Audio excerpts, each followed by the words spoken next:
En esta charla vamos a hablar acerca de la estadística descriptiva univariante con el software Jamovi. Y la estadística descriptiva se trata de aquellos procedimientos en los cuales se evalúa y se resume a cada una de las variables de una investigación y eso se hace por separado. Es decir, es un análisis que está basado en una sola variable. Las técnicas más frecuentes van a ser la distribución de frecuencias para una tabla univariada, el análisis de medidas de tendencia central y medidas de dispersión. Y para recordar, al hablar de variables, nos vamos a fijar en características de eventos de interés. Las características de los eventos de interés de una investigación van a ser llamadas variables. Una variable puede tomar diversos valores entre un paciente y otro paciente, por ejemplo, una valoración de lactato sérico en pacientes que están hospitalizados por sepsis en una unidad de cuidados intensivos, y también pueden variar de un paciente a otro. Un valor de una escala SOFA que puede tener uno de estos pacientes al ingreso se puede ir modificando a las 48 horas o permanecer estable. Y primero, las variables se van a clasificar en dos tipos. Aquellas que se les conoce como categóricas son las que no se pueden medir o cuantificar, solo se pueden categorizar. Las que sí se pueden medir se llaman variables numéricas o variables cuantitativas. Es decir, a los datos que su origen son números se les denomina cuantitativos o numéricos, y a las que describen características se les va a llamar cualitativas o categóricas. Adicionalmente, debemos de recordar que estos tipos de variables se van a subclasificar con relación a las escalas de medición. Las escalas de medición nos hablan del nivel de medida que puede alcanzar una variable, y estas van a clasificarse de acuerdo al tipo de variables con las que se están trabajando. Para hacer un pequeño repaso de esto, tenemos que las variables que tienen menor jerarquía, eso es, las que aportan menos información, son aquellas variables de tipo nominal, es decir, variables cualitativas, que tienen lo que se conoce como escala nominal, y sobre todo aquellas que su subescala es conocida como dicotómica. ¿Y cuáles son esas? Las variables que solo se pueden clasificar, no se pueden medir, ordenar ni nada adicional, y únicamente tienen dos posibles valores, y esto es una categoría de sexo femenino y masculino para el caso de sexo, o estar de acuerdo o en desacuerdo con que a un paciente se le realice una cirugía, o pues estar vivo o muerto. Esas nos proveen o aportan la menor información posible. Luego van creciendo en la información que nos pueden aportar ya las que se conocen como variables nominales politómicas. Las variables nominales politómicas son aquellas que solo se categorizan, pero que su cantidad de categorías o de respuestas posibles va a ser más de dos. Por ejemplo, si se están evaluando las enfermedades crónicas concomitantes que tienen pacientes, por ejemplo, que han sufrido de un infarto agudo al miocardio, esto podría ser que el paciente presente enfermedad renal crónica, diabetes, hipertensión. Esta es una variable politómica porque podemos contar con más de dos categorías de respuesta. Cuando esas variables ya se pueden ordenar, es decir, las podemos poner de menor a mayor en un grado de alguna propiedad en particular, por ejemplo, el estado nutricional, que va de bajo peso a obesidad mórbida, por ejemplo, ahí vamos a estar hablando de variables ordinales. Estas obviamente van a tener más de dos categorías de respuesta. Van a ser politómicas por un lado, pero se conocen como ordinales porque sus categorías se pueden ordenar. Si bien esto no debe de confundirse con una escala de Likert, en el sentido de que una escala de Likert a veces se trabaja como números. Tenemos codificaciones que les podemos asignar a esas variables. Por ejemplo, al bajo peso le podemos asignar 1, y si es así, al estado nutricional normal va a tener un número 2 como un código para poder trabajar en una base de datos, como ustedes ya han aprendido en las clases anteriores.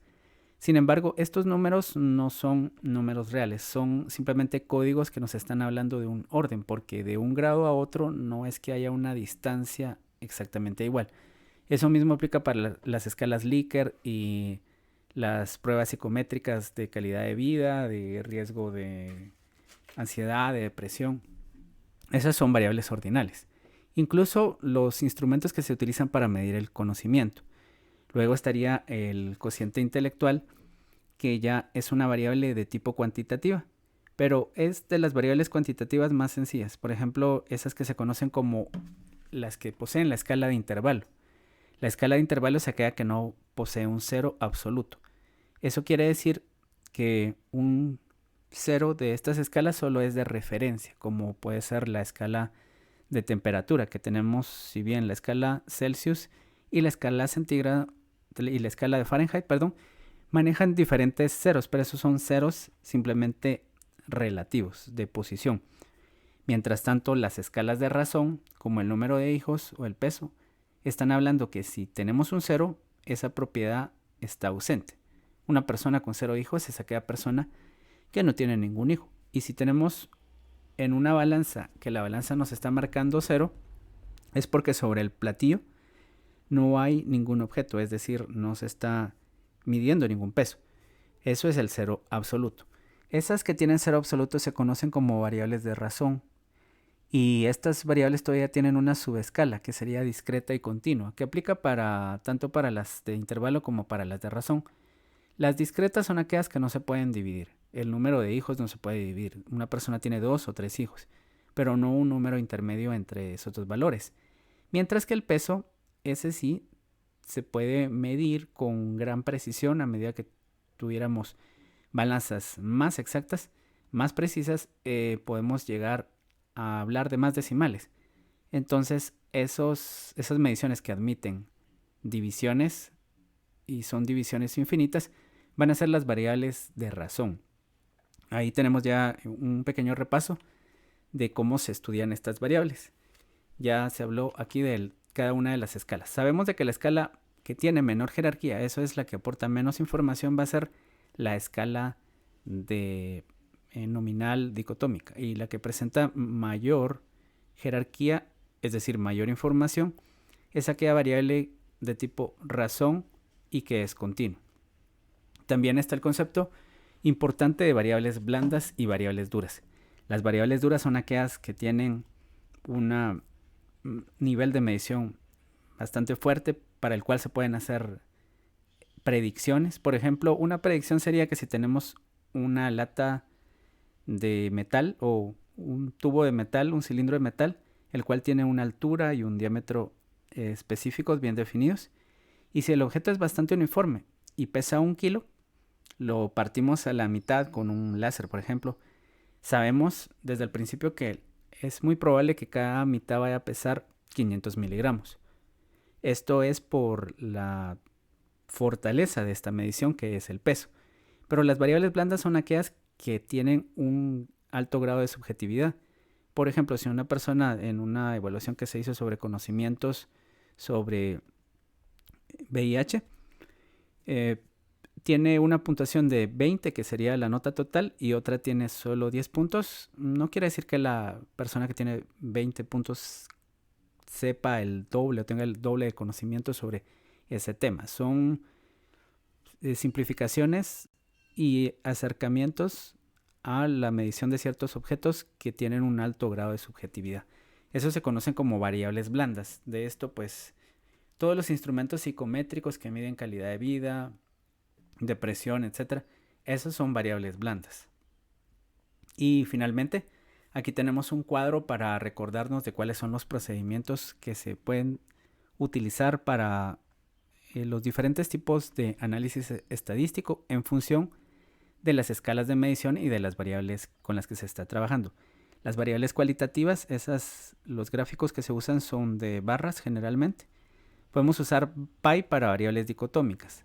Sus estadísticos son conteos y porcentajes. Para las variables ordinales, sobre todo aquellas que tienen un amplio rango, por ejemplo, una escala de Likert que tiene 7 grados, ¿verdad? Estamos evaluando la satisfacción de un paciente con la atención clínica que está recibiendo y hay 7 posibles grados.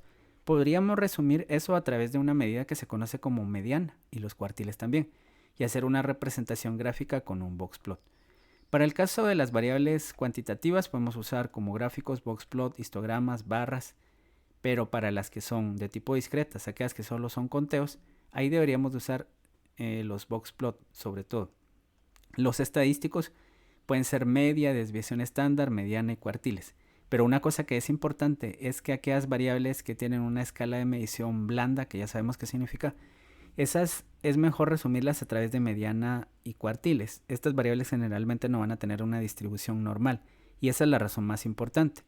O aquellas variables cuantitativas que tienen muchos valores atípicos, como podría ser el índice OMA-IR, que va a formar parte de los ejemplos con los que vamos a trabajar, esa también debería de trabajarse a través de medianas y cuartiles, hacer su resumen con eso. Vamos a ver que las medianas son medidas de tendencia central cuyo valor no se afecta por valores atípicos y por eso se puede elegir esa medición. Para las variables continuas, al igual que las variables de razón y las variables fuertes, las medidas de tendencia central, que serían la media o la mediana, se pueden usar indistintamente. Y para evaluar la dispersión, la desviación estándar es una buena opción, como también pueden ser los cuartiles. En resumen, cuando tenemos una variable normal que tiene escala fuerte, podemos usar para su resumen media y desviación estándar o mediana y cuartiles. Pero si la variable no tiene distribución normal, tiene una escala débil de medición y tiene valores atípicos, ahí nos sirve la media y la desviación estándar. Eso es lo más importante. Entonces empecemos a ver, para variables categóricas, aquí solo se pueden hacer los gráficos de barras.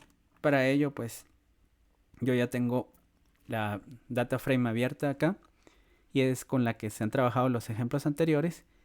Y me voy aquí al menú de exploración en descriptivos. Yo puedo hacer mediciones de variables cuantitativas o cualitativas. Entonces empecemos por la más sencilla. El sexo, que es una variable nominal dicotómica. La buscamos por acá, la variable, aquí está. La trasladamos a este panel y vamos a solicitar tablas de frecuencias. Aquí aparecen entonces los conteos, que serían 33 mujeres y 33 hombres, correspondientes al 50% cada uno de estos sexos, para un conjunto de datos que suman 66. Y los gráficos aquí los podemos elegir. Solo está disponible el gráfico de barras. Hay algunos gráficos con los que se puede trabajar, pero el menú más sencillo solo incluye esto.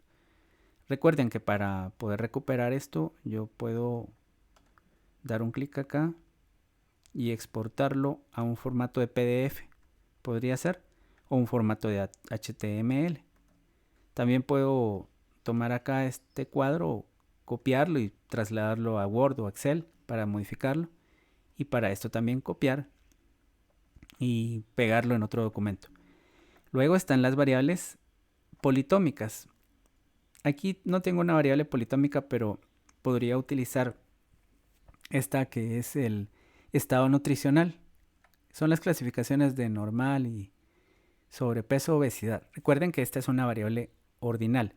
Las politómicas, al igual que las ordinales, van a tener estas gráficas, ¿sí? Politómicas y ordinales es la misma gráfica. Una gráfica de barras es la única que nos presenta. Aquí no aparecen gráficos de pie. No hay ninguna opción para presentar gráficos de pie, pero estos deberían de ser suficientes para poder hacer la representación. Para esta variable también he solicitado el estado nutricional que me haga una tabla de frecuencias. La tabla de frecuencias de acumulados tiene sentido cuando hablamos de variables ordinales, como en este caso. Sabemos de que hay 21 pacientes con estado nutricional normal. La asistencia la pueden marcar en la plataforma. Ya está listo ahí el link para... no es link, sino que el espacio para que puedan marcar la asistencia. Estas 21 personas representan el 31.8% del total de pacientes. Y el acumulado pues es la suma de la frecuencia anterior, pero aquí no hay ninguna frecuencia anterior, entonces es la misma frecuencia. Ahora, sobrepeso tenemos 28, esto es 42.4. 31 más 8, 72.4. Si alguien nos pregunta, por ejemplo, cuántos pacientes tenemos que estén clasificados como de normal a sobrepeso, usamos el acumulado, que sería el 74.2%. Los estadísticos aquí no nos interesan porque estos solo sirven para variables cuantitativas, por eso mismo no los he trabajado. Luego,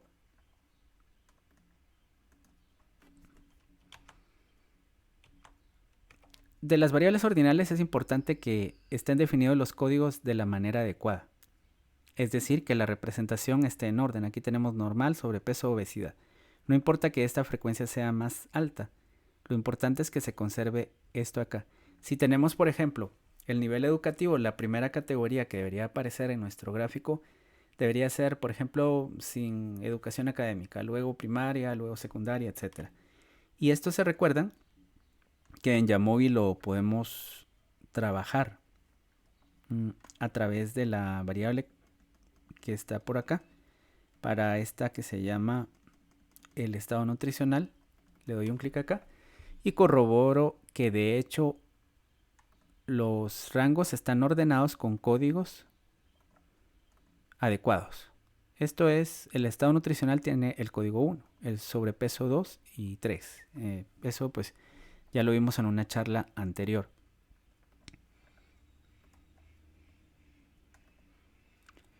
Estas tablas de frecuencias también ya las vimos. Y ahora vamos a ver variables numéricas. Se dan cuenta que el aprendizaje con este software es muy sencillo. En este gráfico se evalúa la distribución de probabilidad de las variables numéricas. Si los datos tienen distribución de campana o no la tienen, nos puede ayudar el histograma y este gráfico.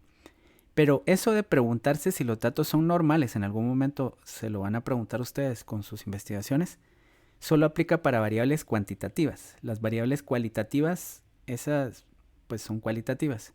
Las variables cuantitativas pueden ser o no normales. Es decir, estas pruebas se hacen solo para variables numéricas. Si tenemos 100 observaciones o más, podemos confiar en que este gráfico nos va a hablar correctamente de la distribución de los datos. Para ello, pues voy a tener aquí dos ejemplos y ahora ya vamos a trabajar con variables cuantitativas. Si quiero deshacer estos análisis, pues simplemente los voy a trasladar acá y ya no van a estar disponibles. Voy a empezar con dos variables, la variable edad, o tres variables, el índice de masa corporal y la variable OMA-IR, que nos habla de la resistencia a la insulina. Aquí vamos a ver los resultados. Y pues esto, que ya es un informe, por el momento no necesito tablas de frecuencias porque eso solo era para las variables de tipo categóricas. Voy a solicitar entonces este gráfico que se llama QQplot o gráfico QQ. Y este va a ser el primer análisis. Cualquier tipo de análisis posterior que yo realice, como una prueba de T o resumir la variable con media y desviación estándar, debería empezar por un diagnóstico de la normalidad, dado que se trata de variables numéricas. Esto es como que si hubiéramos tomado una campana de Gauss, una función matemática, y a través de un procedimiento matemático esto se hubiera linealizado, se hubiera convertido en una línea. Y estos puntos que están aquí son las observaciones de nuestro estudio. La campana de Gauss es una distribución teórica. Lo que nosotros nos preguntamos es si nuestros datos tienen esa distribución teórica o se parecen lo más que se pueda. En este caso, estos datos de la edad se parecen a la línea que tenemos aquí de referencia, que es nuestra campana de Gauss, por decirlo así. Es decir, para hablar de normalidad, los datos deberían de estar encima de estos puntos. Observamos algunas desviaciones que están acá, pero en general estos datos son bastante normales. Veamos qué pasa con el índice de masa corporal. Aquí vemos más desviaciones de la normalidad.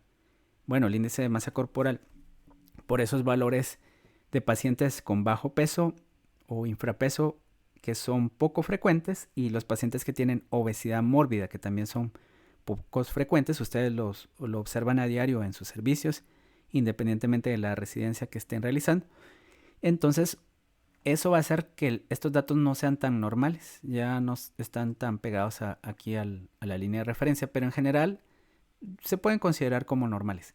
Ahora, esto que está acá, son los valores de OMA y R, pueden buscar cómo se construye el OMA y R.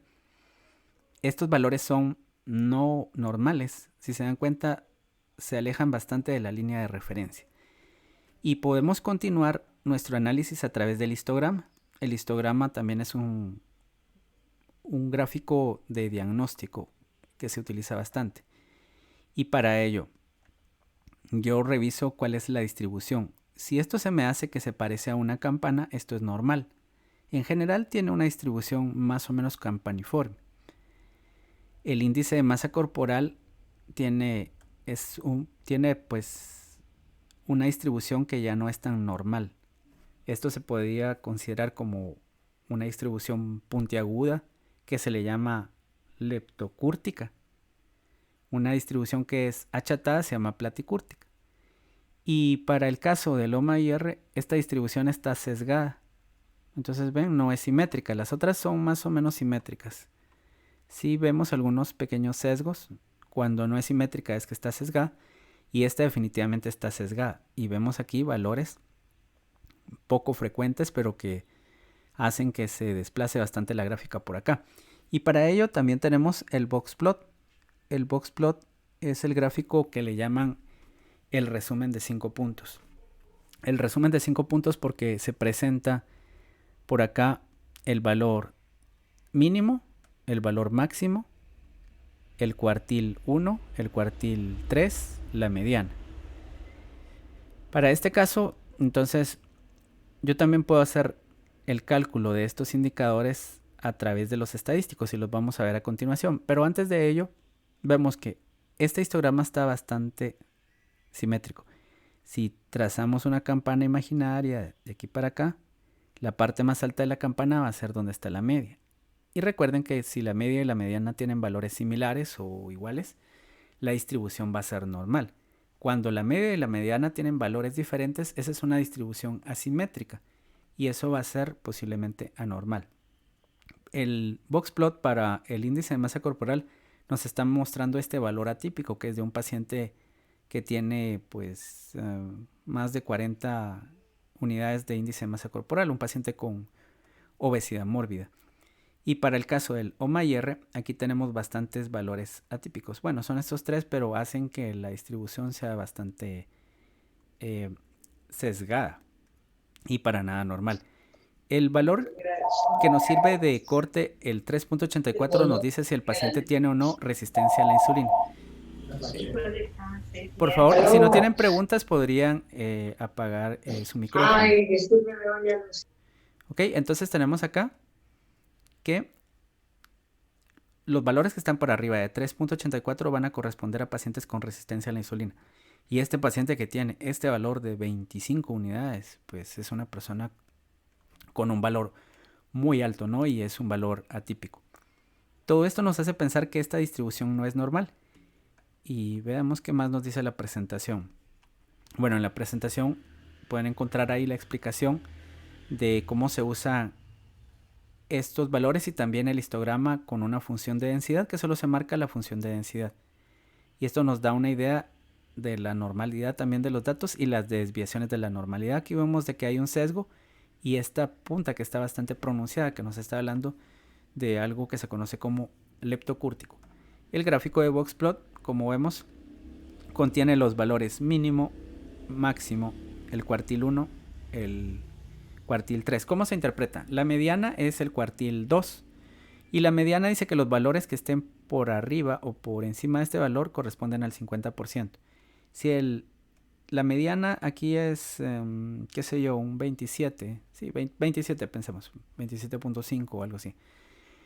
Eso quiere decir que la mitad de los pacientes tienen índices de masa corporal por debajo de 27 y la mitad restante índices de masa corporal por arriba de 27.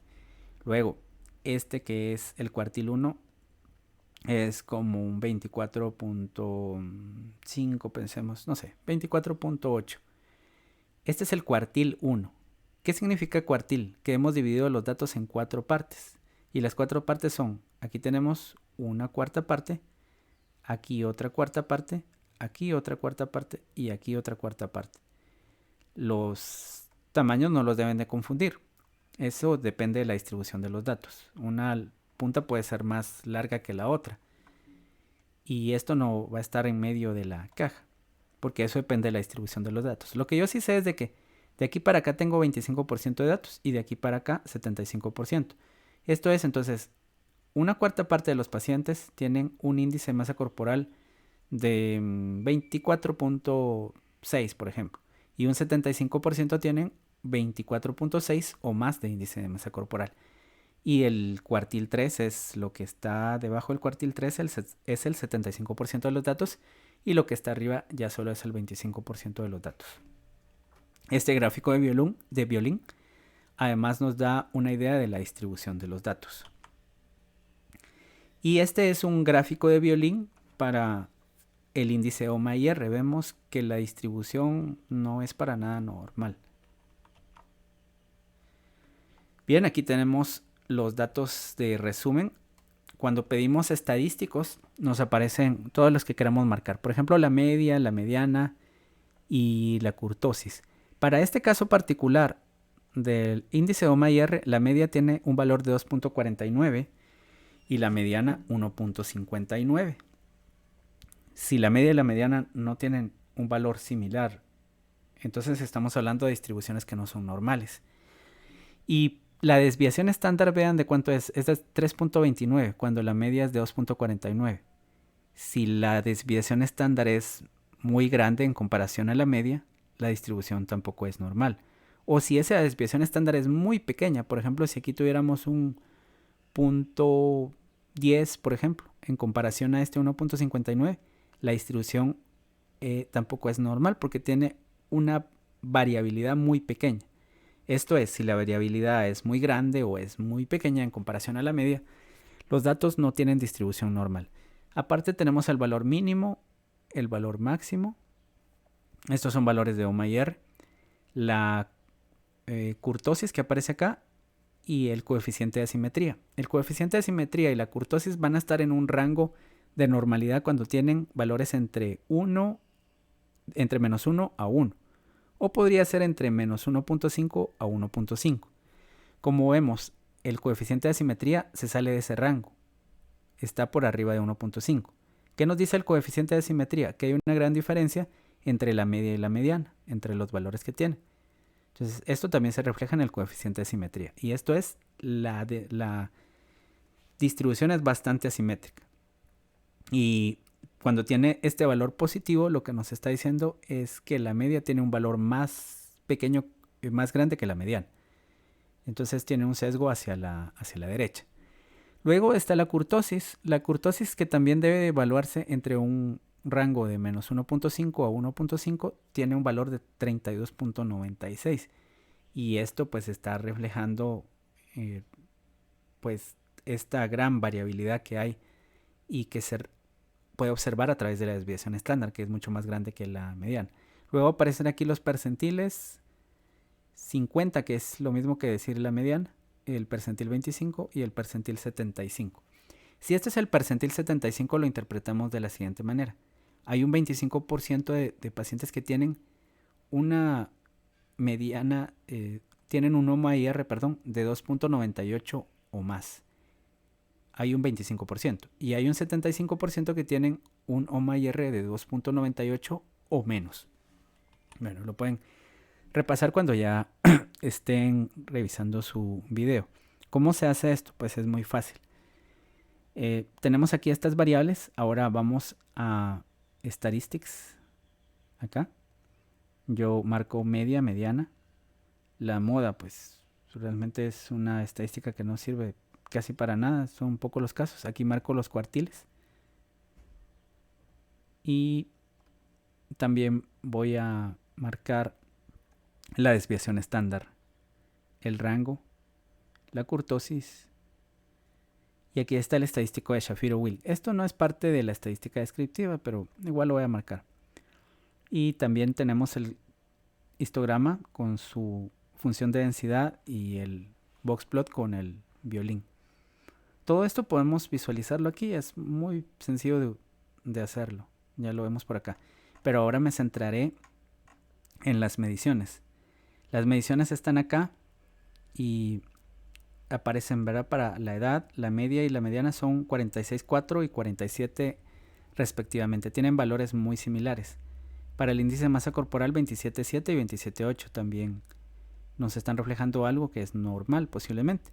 Mientras que para OMA y R 2.49 y 1.59 nos hablan de una gran diferencia. Siempre estarían aquí el coeficiente de asimetría, que es el skewness, está entre el rango de menos 1.5 a 1.5 para las dos variables, es decir, para edad e índice de masa corporal, pero 5.18 para OMA y R, con lo cual nos dice que esto no es normal. La kurtosis, que va posiblemente de menos 1.5 a 1.5, cumple también para índice de masa corporal, pero no así para OMA y R. Y aquí está el estadístico de Shapiro-Wilk, que nos dice que la hipótesis nula es que los datos tienen distribución normal. Esto es, si el valor P es menor a 0.5, los datos no tienen distribución normal. Pero este valor no es menor a 0.05 para la edad ni para el índice de masa corporal. Tampoco lo es para el OMA y para el OMA y R sí lo es. Para el índice de masa corporal sí es menor a 0.05. Dice que los datos posiblemente no sean normales. Pero un diagnóstico de normalidad no se basa únicamente en una prueba de hipótesis. Hay que conjugar todas estas mediciones. Para mí es normal, a pesar de que esto me diga que no. Bueno, entonces aquí hemos visto la estadística univariante. Veamos qué más nos presenta por acá. Las tablas de resumen de variables. Una tabla univariante podría ser aquella en la cual se muestran todas las variables de un solo. La tabla 1 de los estudios podría ser. Ustedes pueden revisar aquí estos videotutoriales, procedimientos básicos de estadística descriptiva. Es esto mismo que estoy realizando. Ya están grabados los videos, aunque esta presentación también la estoy grabando. Entonces, ¿cómo se hace eso otro? Bueno, eso otro se hace de la siguiente manera. Antes hay que instalar dentro de los módulos para estadística descriptiva de investigaciones clínico-patológicas.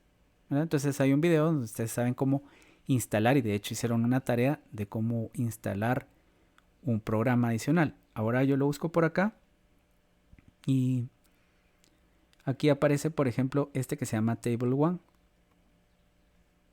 Esa función Table One nos permite hacer este resumen de una forma bastante sencilla. Aquí yo escribo las variables, aquí las traslado, variables, sexo, índice de masa corporal, peso, talla. Por ejemplo, si solo las variables de interés fueran estas que están acá. Voy a quitar el índice de masa corporal porque lo puse como estado nutricional. Ya obtengo aquí una tabla número 1 donde aparece qué porcentajes son de sexo masculino, la media y la desviación estándar del peso, de la talla, la frecuencia de estado nutricional normal, sobrepeso, obesidad 1 y obesidad 2. Bien, entonces aquí hemos visto los procedimientos para estadística descriptiva univariante. Otra opción es tomar acá este que dice resumen de variables continuas o variables categóricas. Cualquiera de las dos. Por ejemplo, tomamos el de variables categóricas. Y aquí nos sale este panel y ponemos las variables categóricas de nuestra investigación. Estado nutricional, rangos de edad, obesidad central, hipertrigliceridemia, hipercolesterolemia, etc. Aquí nos hace un resumen. Cuántas observaciones, cuántos niveles, cuáles son las frecuencias, sus porcentajes. Y ahí está el resumen de cada una de esas variables. Para las variables numéricas nos calcula el valor mínimo, el valor máximo, la media y la desviación estándar. Bien, aquí hemos visto esos procedimientos. Ahora vamos a ver los procedimientos de estadística descriptiva bivariante. Y siempre trabajando con Jamovi, vamos a ver que hay tres tipos diferentes de estadística descriptiva bivariante. En primer lugar, que es la estadística descriptiva bivariante. Es aquella en la cual ya se está trabajando con dos variables a la vez. Pueden ser dos categóricas, dos numéricas, o una numérica y una categórica. Vamos a tener que estas posibles combinaciones tienen diferentes nombres de análisis. Cuando usamos una variable cuantitativa y otra cuantitativa, es decir, dos variables cuantitativas, estamos haciendo un análisis bivariante de correlación, ¿sí?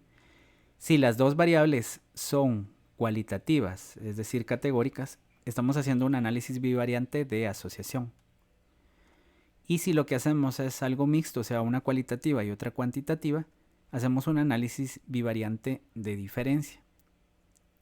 Ahí están esos procedimientos. Veamos ejemplos sencillos, cuantitativo y cuantitativo. Relacionar la tasa de filtrado glomerular de pacientes con enfermedad renal crónica y su hemoglobina glicosilada. ¿Qué se pueden calcular ahí? Coeficiente de correlación, o se puede hacer un modelo de regresión, y los gráficos se van a llamar de dispersión. Cuando tenemos cuantitativo y cualitativo, esto es tasa de filtrado glomerular de pacientes con hemodiálisis y la tasa de pacientes con diálisis, es decir, la tasa de filtrado se va a comparar entre quienes tienen hemodiálisis y diálisis. La cuantitativa es obviamente la tasa de filtrado y la cualitativa es el tipo de terapia de reemplazo renal que están recibiendo estos pacientes. Hacemos tablas de diferencia donde se compara la media y la desviación estándar de ambos grupos, de la tasa de filtrado glomerular en pacientes con hemodiálisis y la tasa de filtrado glomerular en pacientes con diálisis peritoneal. Para los gráficos contamos con los box plots y las barras de error. Los más usuales son los box plots. Los estadísticos sería la diferencia de promedios, la desviación estándar de las diferencias y la mediana de las diferencias. Si lo que tenemos son dos categóricas, recuerden, variable, ese es el análisis de asociación. Hacemos tablas de contingencia, estadísticos como el riesgo relativo, el odds ratio, la razón de prevalencia, el coeficiente de contingencia y las gráficas de asociación. Veamos cuáles son las opciones con las que se cuentan. Aquí tenemos que las relaciones pueden ser simétricas o asimétricas. La relación asimétrica es cuando estamos hablando de que hay una variable dependiente y otra independiente. Una depende de la otra, pero si solo están relacionadas, eso se llama relación simétrica. El primero es el análisis de correlación. Vamos a determinar si dos variables cuantitativas se relacionan de forma lineal y si se relacionan, qué tanto se relacionan. Aquí tenemos índice de masa corporal con O mayor. ¿Cómo hacemos este procedimiento? Es bastante sencillo, como todo lo que se hace en Jamovi. Para ello podemos usar las opciones que aparecen acá. Skaterplot. Deben de instalar el paquete que se llama Skater. Y con esto vamos a tener que definir las dos variables cuantitativas. Por ejemplo, edad e índice de masa corporal. ¿Están relacionadas? Parece que no. O sea, hay una nube muy dispersa de puntos. Pareciera que las personas a mayor edad presentan mayor índice de masa corporal. Eso está bien, pero no ocurre en todas las personas. Entonces, lo primero que se va a evaluar va a ser el gráfico de dispersión.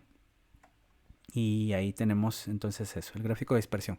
Pero si lo que queremos es relacionar el índice OMA-IR con el IMC, sabemos que hay mayor resistencia a la insulina en pacientes que tienen índice de masa corporal, pero lo voy a representar de otra forma. Voy a poner en el eje X el índice de masa corporal y en el eje X y en el eje Y o mayor. Aquí está. Entonces vemos que a medida que aumenta el índice de masa corporal tenemos valores más altos de O mayor. Pues las personas que tienen obesidad es más probable que tengan resistencia a la insulina. Esta relación, si bien existe y es positiva porque aumenta esta, aumenta la otra, parece ser una relación débil o moderada. Si los puntos estuvieran más unidos formando una línea, eso sería algo más fuerte. Pero vemos aquí mayor índice de masa corporal, mayor O mayor. Podemos ver si hay otras posibles relaciones, por ejemplo, el índice de masa corporal con el LDL podría ser, o con el con el LDL. Aquí está. La relación dice mayor LDL mayor IMC, aunque esto es bastante disperso y la relación va a ser débil. Si tenemos HDL e IMC, la relación se espera que sea indirecta. Aquí ni siquiera se encuentra relación, pero debería ser así, indirecta. No hay mucho que nos diga esto. Bueno, entonces lo siguiente es calcular un coeficiente de correlación aquí en Correlation Matrix, o podemos elegir Partial Correlation. Aquí vamos a tener únicamente la relación entre dos variables. Entonces, por ejemplo, índice de masa corporal, las dos variables tienen que ser cuantitativas, recuerden, porque estamos en correlación. Y OMA y R. Y aquí nos dice cuál es su relación. Su relación es de, según Pearson, 0.383. Pearson es el estadístico de correlación que se usa cuando los datos tienen distribución normal. Pero estos datos posiblemente no tengan distribución normal. Entonces veamos si hay algunas otras opciones para hacer la representación. Aquí pensemos en este que está acá.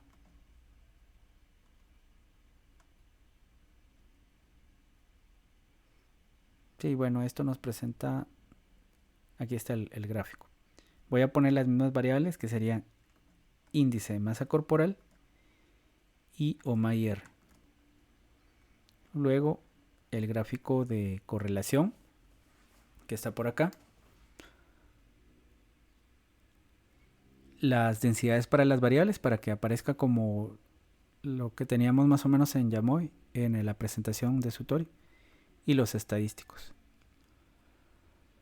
Esto nos da una idea de que sí, a medida que aumenta una, aumenta la otra.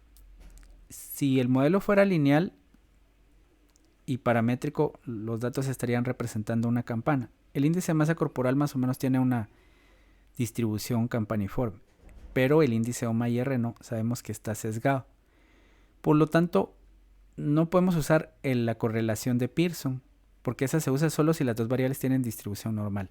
Lo que vamos a utilizar es la correlación de Spearman. Y la correlación de Spearman nos va a dar el siguiente valor. Es un valor de 0.428. Esta relación es moderada. Vimos que el Pearson era como 38.3, aquí está, y este es 0.428.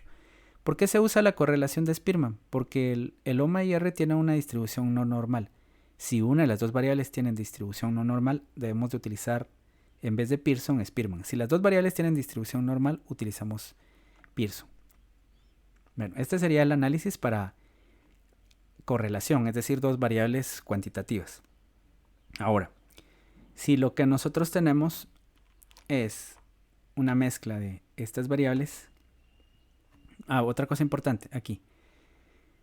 Los coeficientes de correlación van a tomar valores negativos o positivos y van a ir de 0 a 1. Aquí hay una tabla más adelante para clasificarla. Cuando la relación es ideal, el coeficiente de correlación es de 1. Y si la relación es muy mala, el coeficiente de correlación se va a acercar más a 0.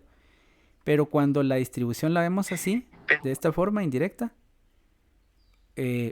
la relación tiene un símbolo negativo. Si la relación la vemos de esta forma, a medida que aumenta una, aumenta la otra. Este tiene un símbolo positivo. Aquí aumenta una y disminuye la otra. Quisiera saber si tienen alguna pregunta hasta este punto.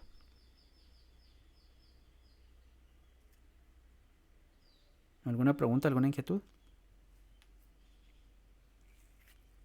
Bueno, si no es así, veamos este cuadro que pues no es ley, es un cuadro que puede aparecer de forma similar o diferente dependiendo del libro que ustedes revisen. Si el coeficiente de correlación tiene un valor entre, como el que vimos acá, de 0.3 a 0.5, la relación es débil. Algunos otros libros podrán decir que esa es una relación moderada. Y eso depende también de qué estamos viendo, si son datos biológicos o no biológicos. En datos biológicos, algo que esté por cercano a 0.5 es una relación fuerte o moderada. Y no es así en otros campos. La matriz de correlaciones pues no es más de que poner aquí todas las variables del estudio que son numéricas y se va a evaluar la correlación entre cada una de ellas. Por ejemplo, OMA-IR con edad, OMA-IR con colesterol total, etc. Y eso se puede hacer, ya lo vimos cómo. También, si ponemos más variables, se van a graficar aquí también en una gráfica de correlaciones.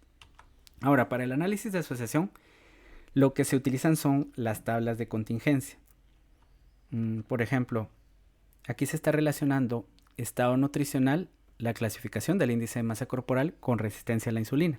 Y esta es la clasificación del OMA-IR.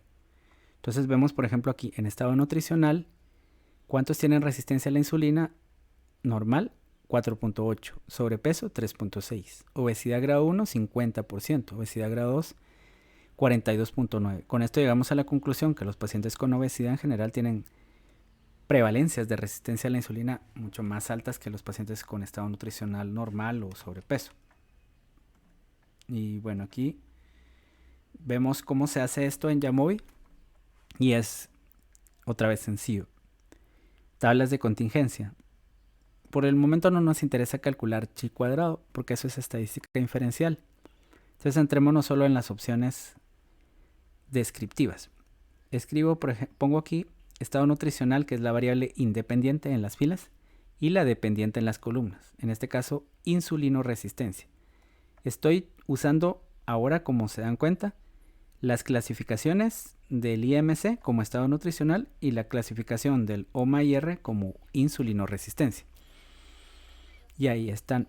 Entonces, aquí están los conteos, pero los conteos no me dicen mayor cosa porque los grupos son de diferente tamaño. 21 pacientes en estado nutricional normal, 28 con sobrepeso. Entonces lo ideal es poner acá los porcentajes. Cells, porcentajes de fila. Y ahí está. Del total de pacientes con estado nutricional normal, solo el 4.8% tienen resistencia a la insulina.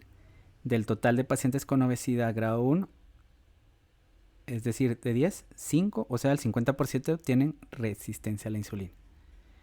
Aquí aparece el valor P, que es altamente significativo, pero eso no nos interesa por el momento. Bueno, opciones gráficas, acá no hay ninguna opción gráfica. Hay otras opciones que se pueden trabajar con gráficos como estos que están acá. Entonces yo digo categórico versus categórico.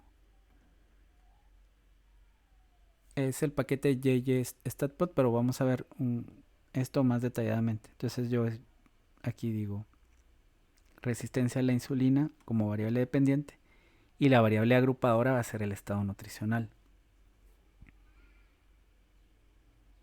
Y aquí se está generando el gráfico que lleva una sintaxis más compleja, por eso se tarda un tanto más. Bueno, mientras se crea el gráfico, voy a regresar a la presentación. Este es el gráfico, ¿verdad?, que se está creando. Vemos que son áreas del mismo tamaño, pero lo verde significa resistencia a la insulina. Esta es el área de resistencia a la insulina en normal y sobrepeso, 5-4%. Y este es el área de la resistencia a la insulina en pacientes con obesidad 1 y obesidad 2, 50%, 43%. Aquí está creado ya el gráfico. Y veamos qué más nos dice la presentación. Ahora vamos a ver el análisis de diferencia. Pues se resume a una variable cuantitativa, ya sea con medianas o medias, dependiendo de la distribución de normalidad de los datos, y se va a comparar en diferentes grupos, en 2 o diferentes grupos. Lo primero es, por ejemplo, evaluar la normalidad. Aquí lo que se hace es lo siguiente. Con Jamovi voy a tomar estadísticos descriptivos y ahora lo que quiero es evaluar una variable cuantitativa. Por ejemplo, podría ser el OMA-IR. Según estado nutricional, tenemos 4 estados nutricionales. La variable OMA-IR primero la tengo que revisar cuál es su distribución. Para ello puedo usar el QQplot y el histograma. Y también los estadísticos descriptivos de kurtosis, el coeficiente de simetría. Pero rápidamente, pues los gráficos que yo tengo son los que se muestran en la presentación. Estos. La variable distribuida en estado nutricional normal, sobrepeso, obesidad 1, obesidad 2. No se distribuye de forma normal. Recuerden que estos puntos deben de estar lo más cercano posible a las líneas de referencia. Entonces podemos hacer la comparación a través de un cuadro. Eso se hace de forma pues automática con el software. Yo al hacer esta definición ya surgió mi cuadro, este que está acá. La media, la mediana. Por ejemplo, la mediana, que es la variable que nos va a salir porque la variable se distribuye de forma no normal. Como vemos aquí, está bastante sesgada. Vean, aquí está el sesgo. Todo está sesgado, no parece campana. Entonces utilizo la mediana para hacer las comparaciones. La mediana del OMA-IR en estado nutricional normal es 1.16, en sobrepeso 1.56, en obesidad 1, 3.87, en obesidad 2, 2.99. Es así que al hacer el análisis de diferencia sí tenemos que los valores de la mediana del OMA-IR varían según el estado nutricional. No vamos a obtener valores P porque solo estamos hablando todavía de estadística descriptiva. Y para finalizar, vamos a ver si hay algo más así. Aquí está el gráfico de Boxplot con la distribución de violín. Aquí vemos que obesidad 1 y 2 tienen valores más altos de OMA-IR. Esto se hace aquí mismo. Yo pido el Boxplot y violín. Y aquí se tiene que crear el gráfico comparativo de Boxplot de estas variables. Vemos si hay algo más mientras se crea el gráfico. Esto ya está. Ok, los videotutoriales aquí hay el de procedimientos de estadística descriptiva bivariante y opciones adicionales de estadística descriptiva bivariante. De manera que finalizamos con esto. Aquí está el gráfico de Boxplot. Podemos importar estos resultados, por ejemplo, exportarlos como un archivo HTML. Aquí voy a poner análisis de diferencia. Y aquí está. Entonces ya lo busco en el escritorio. De manera que aquí está el archivo análisis de diferencia. Y estos son mis resultados. Aquí está ya todo exportado. Bueno, quisiera saber si tienen alguna pregunta para finalizar la charla.